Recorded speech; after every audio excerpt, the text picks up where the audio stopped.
আজি আমাৰ সভাৰ মাজত উপস্থিত অসম চৰকাৰৰ সন্মানীয় মন্ত্ৰী কেশৱ মহন্ত ডাঙৰীয়া, নগাঁও বটদ্ৰৱা সমষ্টিৰ বিধায়ক ৰূপক শৰ্মা ডাঙৰীয়া, বৰহমপুৰ সমষ্টিৰ বিধায়ক জিতু গোস্বামী ডাঙৰীয়া, ৰহা সমষ্টিৰ বিধায়ক শশীকান্ত দাস ডাঙৰীয়া, চামুগুৰি সমষ্টিৰ বিধায়ক দীপ্লুৰঞ্জন শৰ্মা ডাঙৰীয়া, আমাৰ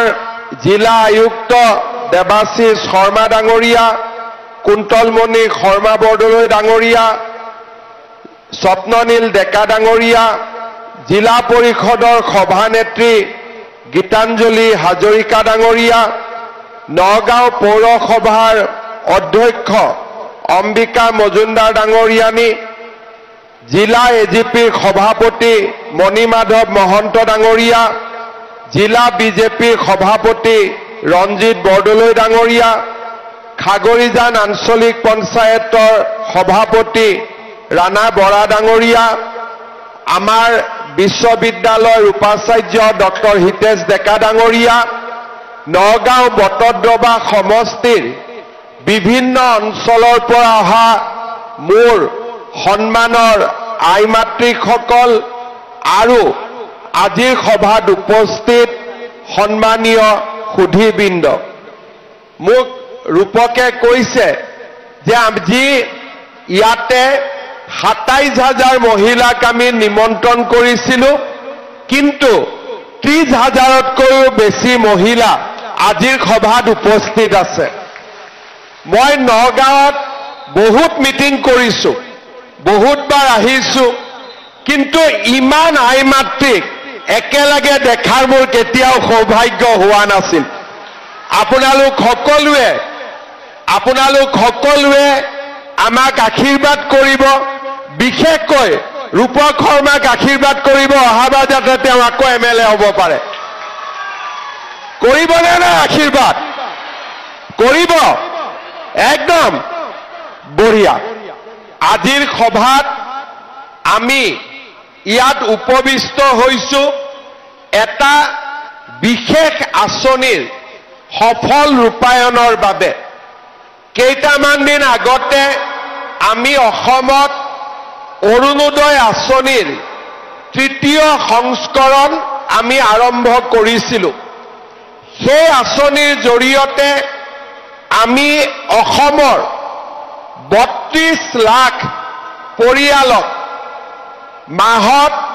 ১২৫০ টকাকৈ দিয়াৰ যি আমাৰ সংকল্প আছিলে, সেই সংকল্পক আমি বাস্তৱত ৰূপায়ণ কৰিছিলোঁ। অসমে অৰুণোদয় আঁচনি ৰূপায়ণ কৰাৰ পিছত মই দেখা পাইছিলোঁ পশ্চিমবংগ, ঝাৰখণ্ড, ছত্তীশগড়, মধ্যপ্ৰদেশ, মহাৰাষ্ট্ৰ, কৰ্ণাটক, হাৰিয়ানাৰ দৰে প্ৰগতিশীল ৰাজ্য, যাৰ অৰ্থনীতি অসমতকৈও বেছি ভাল, তেনে ৰাজ্যসমূহে আমাৰ পৰা অৰুণোদয় আঁচনি লৈ গৈছিলে। এতিয়া মহিলা সবলীকৰণৰ দিশত আমাৰ অসম এখন শ্ৰেষ্ঠতম ৰাজ্যত পৰিণত হৈছে। অকল যে অৰুণোদয় আঁচনি আমি প্ৰদান কৰিছোঁ সেয়ে নহয়, যোৱা ৪.৫ বছৰত অসমত মহিলাৰ বিৰুদ্ধে যি এসময়ত বিভিন্ন ধৰণৰ অপৰাধমূলক কাম সংগঠিত হৈছিল, সি দ্ৰুত গতিত কমিব ধৰিছে আৰু নিযুত মইনাৰ দৰে আঁচনিৰ বাবে আমাৰ ৰাজ্যখনত লাহে লাহে ছোৱালীৰ শিক্ষা দ্ৰুত গতিত বাঢ়িব লাগিছে। যোৱা বছৰ আমি ৫৮,০০০ ছোৱালীক নিযুত মইনা আঁচনি দিছিলোঁ কলেজৰ ক্ষেত্ৰত। এইবাৰ আমাৰ নতুন আবেদন আহিছে ১,০০,০০০ 58,000 অৰ্থাৎ আজি আমাৰ আঁচনিসমূহে ছোৱালীয়ে হওক মাতৃয়ে হওক বৃদ্ধাই হওক বিধৱাই হওক সকলোৰে জীৱনত কৰবাত নহয় কৰবাত স্পৰ্শ কৰিবলৈ সক্ষম হৈছে আমি যেতিয়া কোনোবা কলেজত যাওঁ কলেজৰ বাহিৰত আমি দেখা স্কুটিবিলাকে প্ৰমাণ কৰে যে আমাৰ আঁচনিবিলাক আজি কিমান সফল হৈছে কোনোবা যদি আমি হাই স্কুললৈকে যাওঁ কোনোবা যদি আমি হায়াৰ সেকেন্ডাৰী স্কুললৈকে যাওঁ তাৰ সাইকেলৰ ষ্টেণ্ডত জমা হৈ থকা সাইকেলবিলাকে প্ৰমাণ কৰে যে আমাৰ চৰকাৰে লোৱা আঁচনিবিলাকে আমাৰ ৰাজ্যখনলৈ কিমান দ্ৰুত গতিত পৰিৱৰ্তন আনিবলৈ সক্ষম হৈছে আজি এছাম লোকে আমাৰ আঁচনিসমূহক সমালোচনা কৰে কিন্তু তেখেতসকলে এটা কথা বুজি নাপায় যে ইয়াৰ বিকল্প কি আমি যদি ক্লাস 9ৰ ছোৱালীজনীক স্কুললৈ যাবলৈ যদি সাইকেলখন নিদিও তাৰ বিকল্প কি বিকল্প এটাই যে ছোৱালীজনীয়ে ঘৰৰ পৰা 2 কিলোমিটাৰ খোজকাঢ়ি স্কুললৈ আহিব লাগিব আজি যদি আমি অৰুণোদয় আঁচনি নিদিও অসমৰ লাখ লাখ দুখীয়া মহিলাই ঘৰখন চলাবৰ বাবে কাৰোবাৰ ওচৰত হাত পাতিব লাগিব আমি যদি নিযুত মইনা আঁচনি নিদিও অসমৰ ছোৱালীবিলাকে আধাতে পঢ়া এৰি কাৰোবাৰ লগত বিয়াত বহিব লাগিব নিজৰ সপোন তেওঁলোকে কেতিয়াও বাস্তৱত ৰূপায়ণ কৰিবলৈ সুবিধা নাপাব আজি আমাৰ চৰকাৰখনে বাৰে বাৰে চিন্তা কৰিছে যে আমি অসমৰ সমাজখনক কেনেকৈ আগবঢ়াই লৈ যাব পাৰো নিজৰ ভৰিত কেনেকৈ আমি থিয় কৰাব পাৰো আৰু আমাৰ ৰাজ্যখনক ভাৰতবৰ্ষৰ এখন সৰ্বশ্ৰেষ্ঠ ৰাজ্যলৈ কেনেকৈ আমি ৰূপান্তৰ কৰিব পাৰো আজি আমি সমগ্ৰ অসমৰ গাঁৱে ভূঞে শিক্ষাৰ ক্ষেত্ৰত হওক স্বাস্থ্যৰ ক্ষেত্ৰত হওক যাতায়াতৰ ক্ষেত্ৰত হওক আৰু দৰিদ্ৰতা দূৰীকৰণৰ ক্ষেত্ৰত হওক আমি লোৱা পদক্ষেপে আজি সকলোৰে দৃষ্টি আকৰ্ষণ কৰিব পাৰিছে কেইটামান মাহ আগতে আজিৰ পৰা 2 মাহ আগতে বিহাৰৰ মুখ্যমন্ত্ৰী নীতিশ কুমাৰে মোক ফোন কৰিছিলে যে আপুনি আমাৰ অফিচাৰবিলাকৰ লগত এখন ভিডিঅ' কনফাৰেন্স কৰি দিব নেকি মই খুদিছিলো যে কি সাবজেক্টত মই কথা পাতিব লাগিব তেতিয়া মোক কৈছিলে যে আপুনি যে মহিলা উদ্যমিতা আঁচনি লৈছে এই আঁচনিখনৰ বিষয়ে মোৰ অফিচাৰসকলক বুজাই দিব লাগে মই তেওঁলোকৰ অফিচাৰসকলৰ লগত গুৱাহাটীৰ পৰা ভিডিঅ' কনফাৰেন্স কৰি মই বুজাইছিলো যে আমি কেনেকৈ গোটেই অসমত মহিলা উদ্যমিতা আঁচনিৰ জৰিয়তে লাখ লাখ মহিলাক কৰ্মমুখী উৎপাদনমুখী আমি কৰিবলৈ প্ৰচেষ্টা কৰিছো যোৱা 15 দিন আগতে নীতিশ কুমাৰ ডাঙৰীয়াই প্ৰধানমন্ত্ৰী নৰেন্দ্ৰ মোদী ডাঙৰীয়াক বিহাৰলৈ মাতি আনি আমাৰ এই আঁচনিখন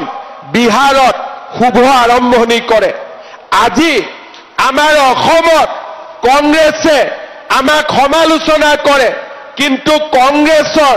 কৰ্ণাটকৰ চৰকাৰে আমাৰ পৰা অৰুণোদয় আঁচনিখন লৈ গৈ তাতে ৰূপায়ণ কৰি তেওঁলোকে প্ৰমাণ কৰিছে যে আজি অসমে ভাৰতক ৰাস্তা দেখুৱাই আজি অসমে ভাৰতবৰ্ষৰ আন চৰকাৰসমূহকো ৰাস্তা দেখুৱাই যে দৰিদ্ৰতা নিৰ্মূল কৰাৰ বাবে এখন দেশত মহিলাসকলক আগবঢ়াই নিয়াৰ বাবে কেনে প্ৰচেষ্টা আমি হাতত ল'ব লাগে শ্ৰদ্ধাৰ ৰাইজ আজিৰ পৰা 1 বছৰ আগতে যোৰহাটত প্ৰধানমন্ত্ৰী নৰেন্দ্ৰ মোদী ডাঙৰীয়া আহিছিল তেখেতে মোক কৈছিলে যে আমাৰ ভাৰতবৰ্ষত মই 2 কোটি মহিলাক লাখপতি বাইদেউ বনাব বিচাৰো তেখেতে ভাষণত কৈছিলে যে আমি যদি 2 কোটি মহিলাক লাখপতি বাইদেউ বনাব পাৰো আমাৰ সমাজ জীৱনলৈ বহুত পৰিৱৰ্তন আহিবলৈ সক্ষম হ'ব মই তেখেতক কৈছিলো যে প্ৰধানমন্ত্ৰী ডাঙৰীয়া আপুনি আমাক সহায় কৰক বেংকক আমাৰ আই মাতৃসকলক লোন দিবলৈ পৰামৰ্শ দিয়ক আমি লাহে লাহে আমাৰ অসমখনতো আমি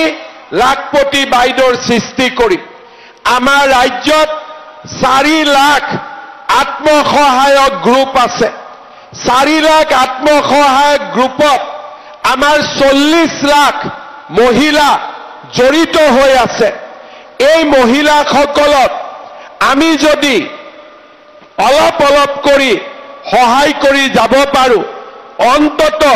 কেইবা লাখ মহিলাও লাখপতি মহিলা হ'ব তাত মোৰ কোনো সন্দেহ নাই প্ৰধানমন্ত্ৰী ডাঙৰীয়াই মোক কৈছিলে যে মই বেংকক কম যাতে অসমৰ সেলফ হেল্প গ্ৰুপ বিলাকক লোন দিয়াৰ ক্ষেত্ৰত কোনো প্ৰকাৰে কৃপণালী নকৰে আপোনালোকে জানি ভাল পাব যে আমাৰ অসমত 21,000 কোটি টকা আজি পৰ্যন্ত আমাৰ মহিলা গ্ৰুপসকলে লোন লৈছে আৰু 99% মহিলাই এই লোন উভতাই দিছে অৰ্থাৎ আমাৰ মহিলাই বেংকৰ টকা খোৱা নাই বেংকক সুদে মূলে ইয়াৰ টকা উভতাই দিছে আৰু মই নিশ্চিত যে আমি যদি চৰকাৰে আমাৰ মহিলাসকলক সহায় কৰিব পাৰে আমাৰ মহিলাসকলে আমাৰ সমাজলৈ পৰিৱৰ্তন আনিব এসময়ত যদি মূলা গাভৰুৱে সমাজলৈ পৰিৱৰ্তন আনিছিল এসময়ত যদি কনকলতা বৰুৱাই স্বাধীনতাকামী জনতাক উৎসাহিত কৰিছিল তেনেহলে অসমৰ অৰ্থনৈতিক স্বাৱলম্বিতাৰ ক্ষেত্ৰতো আমাৰ মহিলাসকলে আজিও জ্বলন্ত উদাহৰণ হৈ থিয় দিব পাৰে তাক মই মনে আৰু প্ৰাণে বিশ্বাস কৰোঁ উদাহৰণৰ কাৰণে বহু দূৰ যাব নালাগে আমাৰ নগাঁৱৰ মণিকাঞ্চন ভিঅ আৰু মহালক্ষ্মী CLFৰ অধীনত বটদ্ৰবাৰ সৰুচিঙা মাজৰ খান আই লক্ষ্মী আত্মসহায়ক গোটৰ লাবণ্য কলিতা বাইদেউ আজি এটা ডাঙৰ আদৰ্শ তেখেতে আদৰ্শ হোমষ্টে নিৰ্মাণ কৰিছে প্ৰশিক্ষণ কৰিছে বেংকৰ জৰিয়তে 1 লাখ টকাৰ ঋণ লাভ কৰিছে আৰু মহাপুৰুষ গুৰুজনাৰ জন্মভূমি আজি বটদ্ৰবাত লাবণ্য বাইদেৱে হোমষ্টে নিৰ্মাণ কৰি আমাৰ সমগ্ৰ অসমীয়া মহিলাৰ আদৰ্শ হিচাপে থিয় দিছে আজি বাইদেৱে মাহত 20,000 টকা উপাৰ্জন কৰে আৰু বছৰত 2,40,000 টকা উপাৰ্জন কৰে নগাঁৱৰে সূৰ্যমুখী আত্মসহায়ক গোটৰ সদস্য পূৰ্ণিমা বৰদলৈ বাইদেৱে কঠোৰ পৰিশ্ৰম কৰি কৃষি পশুপালন হস্ততাঁতক একেলগে সংযোজিত কৰি আজি তেখেতে এটা উদাহৰণ হিচাপে থিয় দিব পাৰিছে 30,000 টকাৰে কৃষি আৰু ছাগলীৰ কাম আৰম্ভ কৰি আজি বাইদেৱে প্ৰতি মাহে 25,000 টকা উপাৰ্জন কৰিবলৈ সক্ষম হৈছে আজি আমি উদাহৰণৰ কাৰণে বহুত দূৰলৈ যাব নালাগে আমাৰ অসমতে প্ৰায় 8 লাখ মহিলা আজি লাখপতি বাইদেউৰ হোৱাৰ পথত আগবাঢ়িছে এতিয়া আমাৰ দায়িত্ব হল চৰকাৰৰ দায়িত্ব হল যে আমাৰ বাইদেউসকলক আমাৰ মাসকলক অকণমান উদগনি জনোৱা অকণমান আগবঢ়াই দিয়া আৰু তাৰ কাৰণে আমি অসমত মহিলা উদ্যমিতা আঁচনি আৰম্ভ কৰিছিলোঁ। এই আঁচনিৰ উদ্দেশ্য কি? এই আঁচনিৰ উদ্দেশ্য হ'ল আমাৰ মহিলাসকলক কৰ্মমুখী কৰি আমি দুপত দুপে আগবঢ়াই লৈ যোৱা। আজি আপোনালোকে দেখিব যে আপোনালোকে ফৰ্ম ফিল আপ কৰিলে আৰু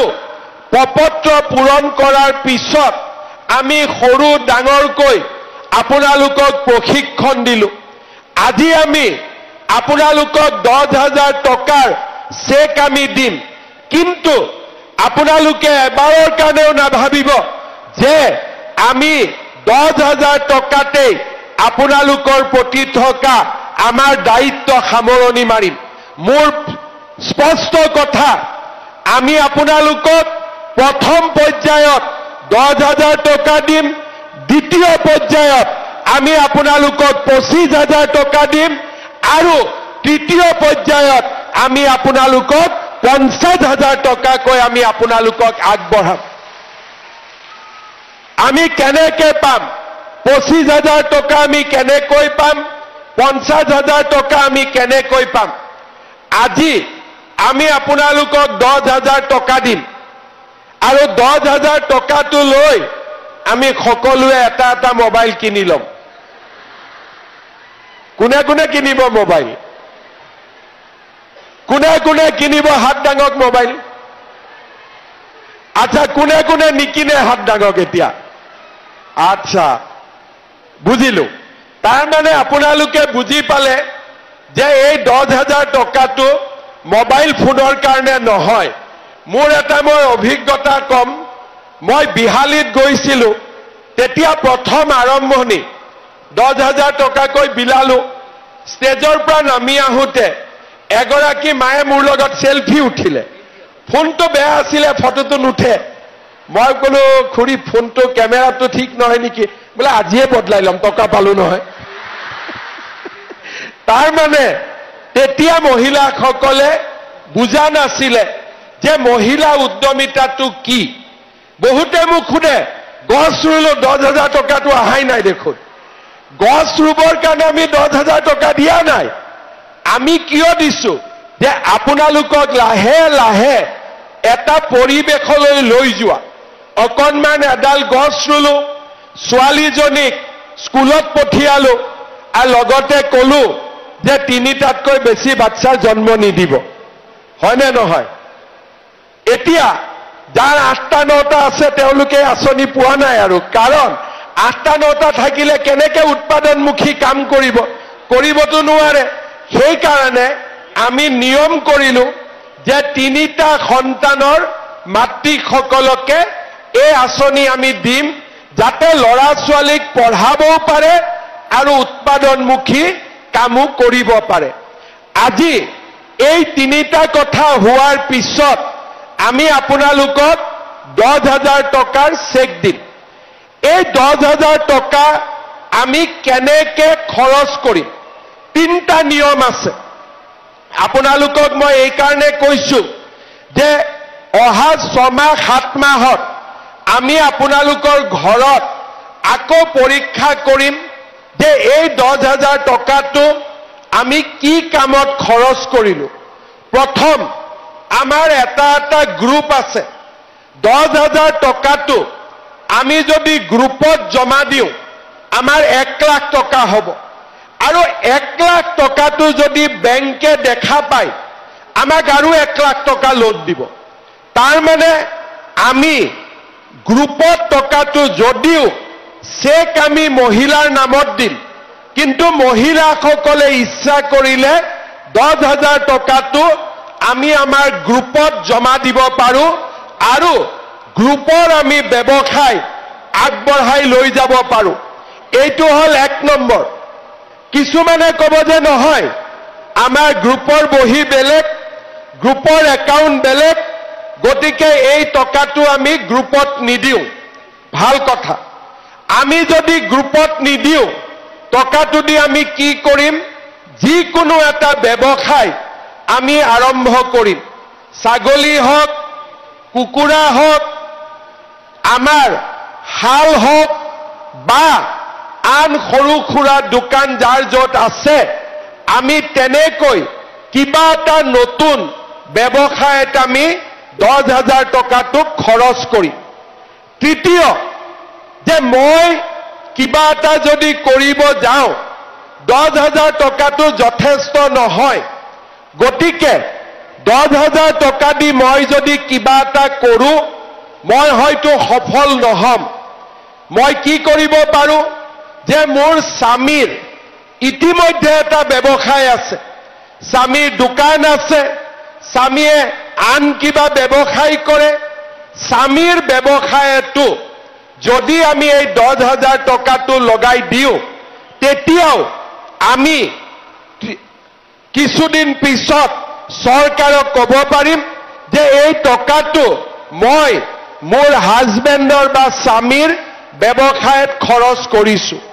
মানে মই 3টা ৰাস্তা আপোনালোকক দেখুৱাইছোঁ। প্ৰথম গ্ৰুপৰ জৰিয়তে, দ্বিতীয় নিজে, আৰু তৃতীয় হ'ল মোৰ স্বামীৰ ব্যৱসায়ত এই 10,000 টকাটো আমি খৰচ কৰিলোঁ। কাৰণ আমি বিশ্বাস কৰোঁ যে এখন ঘৰ স্বামী আৰু স্ত্ৰীৰ সহযোগতহে এখন ঘৰ আগবাঢ়ি যাব পাৰে। শ্ৰদ্ধাৰ আই মাতৃসকল, এই 10,000 টকাৰ ভাল খৰচ হোৱাৰ লগে লগে 1 নম্বৰ, 2 নম্বৰ, 3 নম্বৰ যিটো ৰাস্তা দিয়ে যাওক কিয় এই কামখিনি আপোনালোকে কৰাৰ পিছত চৰকাৰে অহা বছৰ আপোনালোকক 25,000 টকাৰ ব্যৱস্থা কৰি দিব। তাৰ পিছত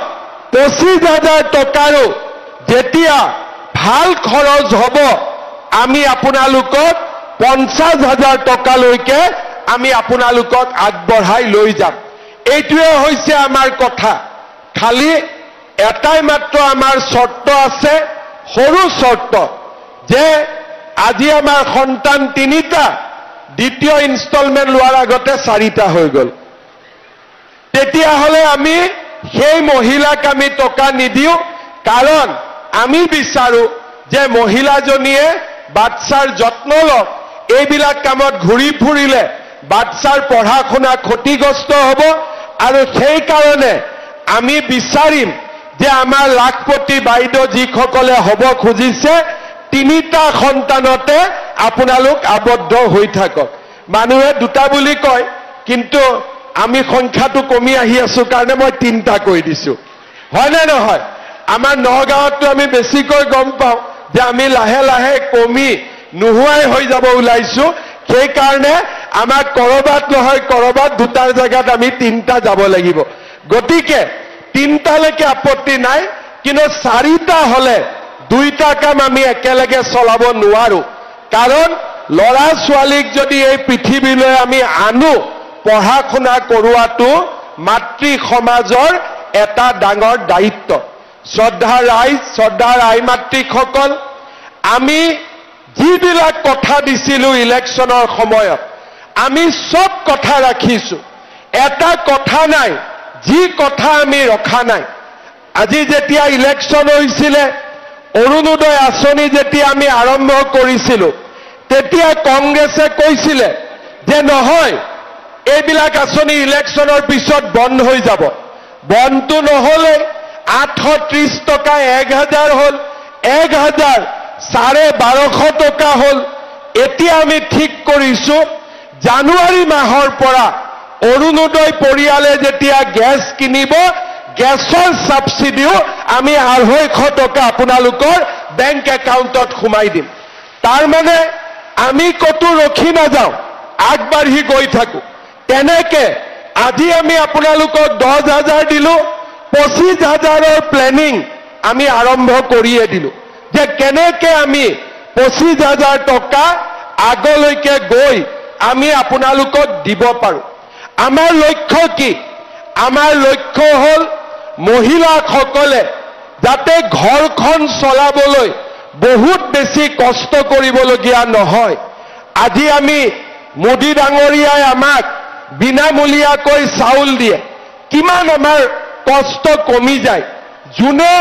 মূল্য বুজি নাপায় তাক বুজাই লাভ নাই কিন্তু অসমত 67 লাখ পৰিয়ালে 67 লাখ পৰিয়ালে প্ৰত্যেক মাহত ৰেচনৰ দোকানত গৈ ষ্টাম্প লগাই পেলাই চাউল লৈ আহে আৰু তাৰ পৰা আমি বুজি পাওঁ যে সেইখিনি চাউলে পৰিয়ালটোক কিমান সহায় কৰে 10 তাৰিখৰ দিনটোৰ কাৰণে ৰখি থাকে যে মোৰ অৰুণোদয় এই মাহত সোমাল নে নাই সোমোৱা এতিয়া আমি নৱেম্বৰ মাহৰ পৰা আপোনালোকক দালি নিমখ আৰু চেনিও আমি কম দামত দিয়া আৰম্ভ কৰিম কংগ্ৰেছে কৈছে যে আমি বোলে কিবা হিতাধিকাৰী নিৰ্বাচন কৰিছো ঠিক আছে আমি যদি হিতাধিকাৰীয়ে কৰিছো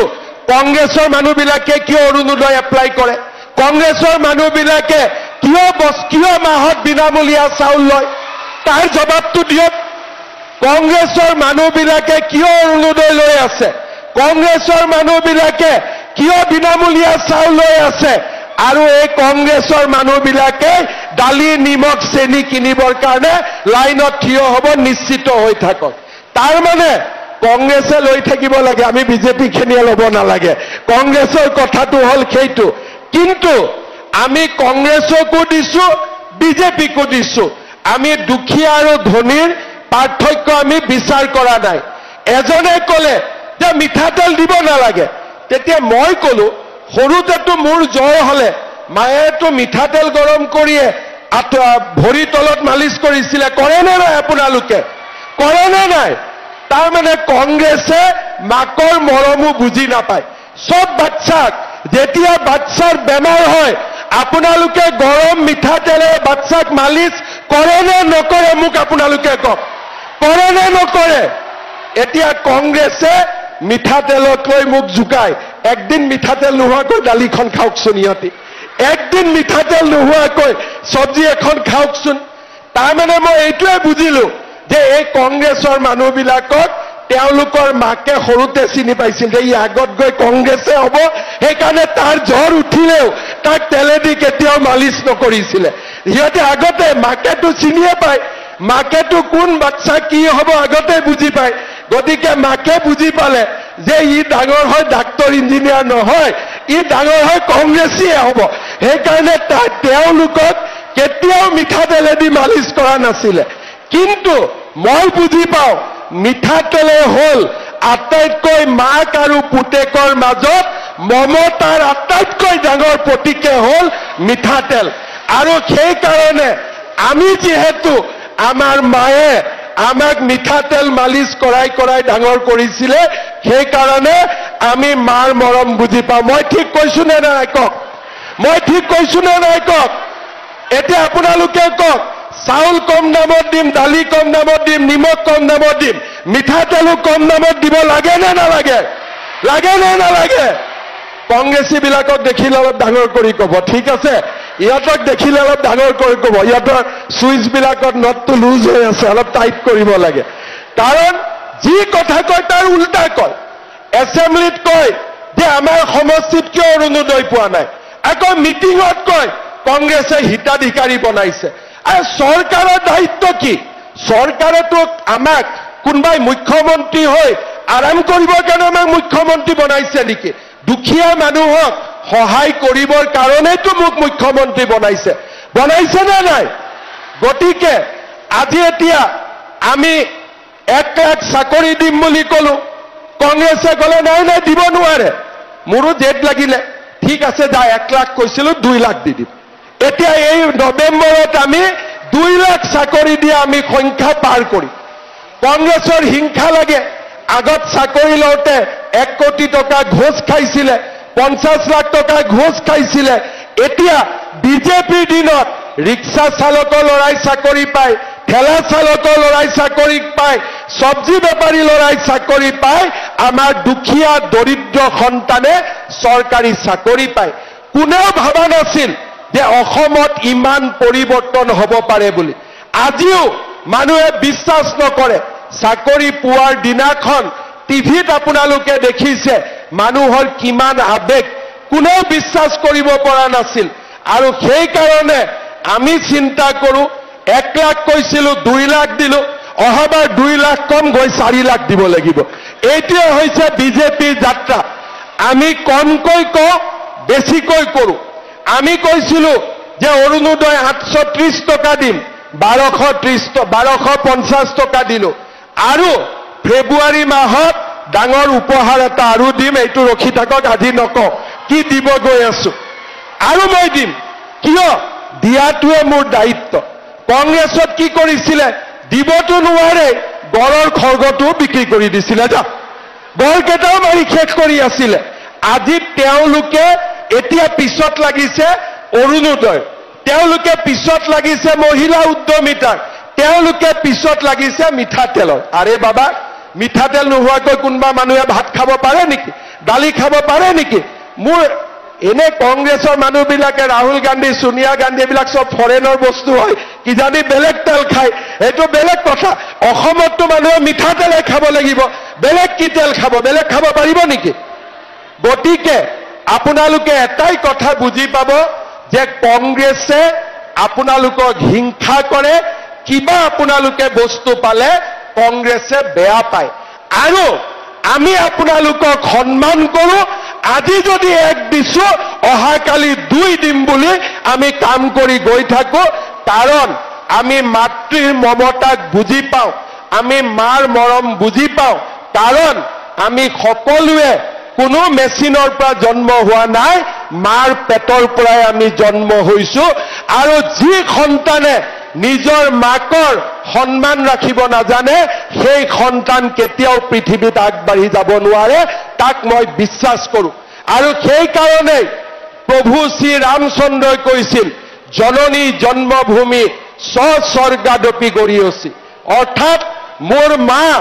আৰু মোৰ মাতৃভূমি তাতকৈ মোৰ বাবে একোৱেই ডাঙৰ হ'ব নোৱাৰে আৰু সেই কাৰণে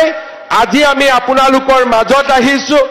কংগ্ৰেছে এইটোও কৈছিলে এই নিদিয়ে 10,000 টকা ক'ত দিব পাৰিব আজিকালি কোৱা বাদ দিলে যেতিয়া দেখা পালে যে আমি সঁচাই দি আছো আমি যি কম তাক আমি কৰিম আজি আপোনালোকক 10,000 দিছো অহা বছৰ আপোনালোকে আশীৰ্বাদ কৰিব 25,000 টকা আমি আপোনালোকক দিম মাত্ৰ এই টকা কেইটা উৎপাদনমুখী কামত আপোনালোকে ব্যৱহাৰ কৰিব